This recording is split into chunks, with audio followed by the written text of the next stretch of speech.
Ready. ও দিদি কি করছো? সবজি কাটছি। সবজি কাটছে, এগুলো কি কালকের জন্য?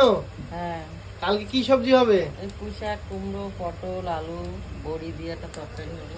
অনেকেই যারা পুঁই শাক দিয়ে কুমড়ো দিয়ে সবজি খেতে চাও কালকে কিন্তু চলে আসতে পারো। এই সবজিটা কিন্তু মানে এই বর্ষাকালে কিন্তু সুস্বাদু লাগে, তাই না দিদি? হ্যাঁ, এখন সবজির খুব টান না বাজারে। মানে দামটাও বেড়েছে নাকি? আর বাজারে দানাগুলো রেখে দিবা কুমড়ো। কেন এরা আমি বলতে ভুলে গেছি। তোমার সাথে দানাগুলো ফল পড়ে গেছে সব। না তাও কি বলি রেখে দাও, ওগুলোই কাজে লাগবে।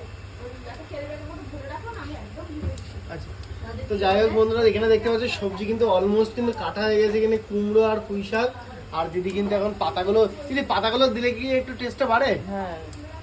ও একটু গামা গামা বেশি হয় নাকি? তো এই পাশে ডাটাও আছে পুঁই শাকের, দেখতে পাচ্ছ এখানে কিন্তু অনেক। দিদি আজকে ক কিলো পুঁই শাক আছে?